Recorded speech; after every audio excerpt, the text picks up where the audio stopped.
there are ethical guidelines in force where traditionally I think the British press have always said, for example, that politicians who indulge in affairs if they're married and so on, it's in the public interest to expose that. I think that's always a concept the French find quite amusing, but I'm sure that they have the same attitude towards their politicians, sexual peccadillos as we have.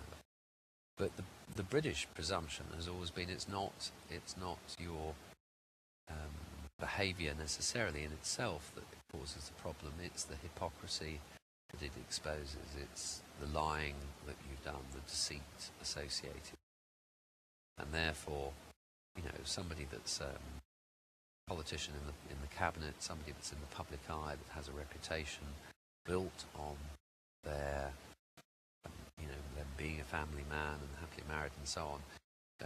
We have seen circumstances where it's been seen as fair game in the public interest to expose their hypocrisy, if you like. And although maybe the law is changing on that, there have been a number of cases, even relatively recently, where courts have ruled that, yes, if you're in the public eye, an obvious one in the 2004 and Sebastian Coe, the under 2012 Olympic bid, attempted to sort of get an injunction against the story being published, and the court judged that in that particular case it was in the public interest to allow publication of the story.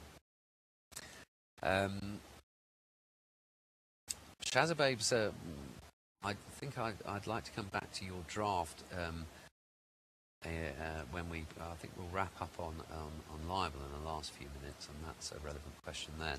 Although I must admit that I think most journalists feel very reluctant about sending drafts for approval. Certainly, it may get round legal problems, but the difficulty with getting anyone to approve what you're writing about them is the danger of neutralising it. If papers do that, they will say it's purely for factual detail. So you're only allowed to change anything that's factually wrong, not because you disagree with the way it's phrased and so on. I think there are circumstances where that's permissible and helpful. The difficulty is that, of course, in many features, it's just not. And an individual then starts picking holes, they think phrase, saying, job to write the article, should have enough faith in abilities. They should have enough respect that it's done properly, that they shouldn't appear. Gilly, yes, is the answer, and if you can be sued individually, it's possible. Obviously, the individual that you've libelled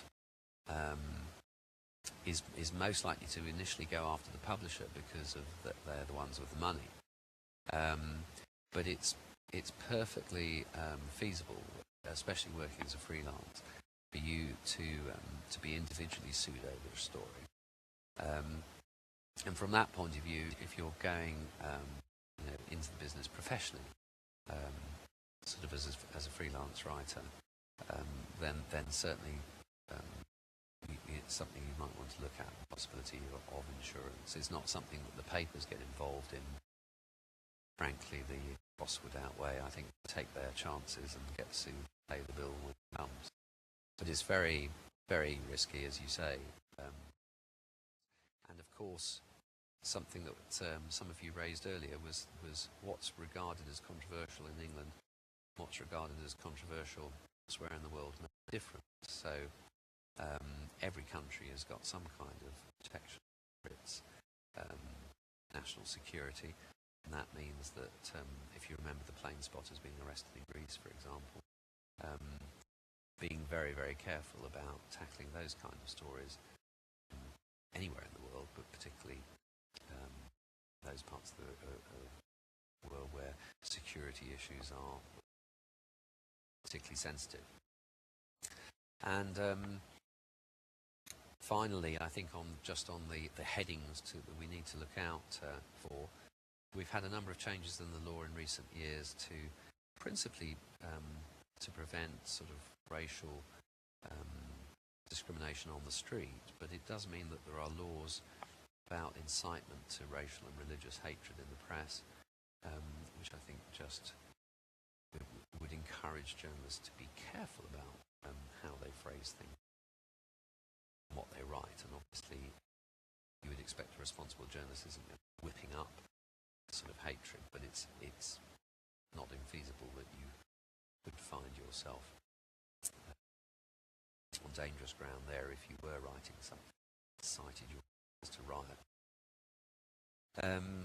The copyright laws in Britain are fairly straightforward, but again, a lot of people since the birth of the internet seem to think that it's okay just to download anything, and that is a dangerous idea, because obviously, especially pictures, but the pictures and copy that are on the internet, even if it doesn't look as if it's copyright in some way, is usually somebody's original work, and downloading it could leave yourself open to a breach of copyright action. Parker's asked about religion generally. The law changed in recently to take account of that, because our laws in Britain are rather antiquated, and we traditionally had laws of blasphemy, a sort of century-old law of blasphemy, which was inadequate for the purpose because it only referred to Christianity, and it's part of the reason, if you like, that the new laws were introduced so that they would cover sort of all scenarios. So it's very unlikely that that you would be subject to a blasphemy action these days, but if you wrote something sort of basically inciting anyone, whether on religious, racial grounds.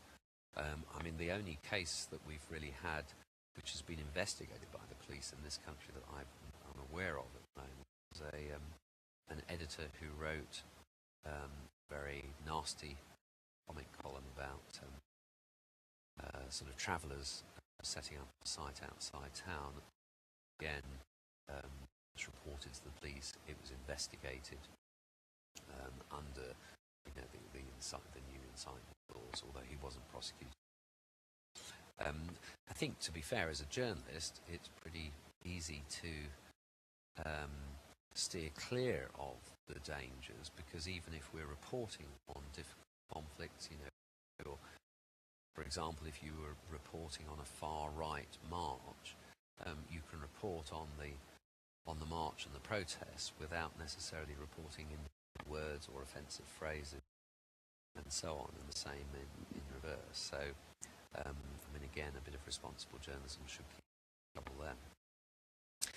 Perhaps in the last few minutes, the most useful, practical, sort of hands-on advice we could give would be just on the defamation, since it's the most dangerous area. Quite hard to summarise libel in 10 minutes, but basically, the way that English law works, there are a few misconceptions about it, and the reason that you as a writer would be worried is that to be on the receiving end of a libel action, it's costly and it's unpredictable, because it's one of the very few civil actions that involves jury.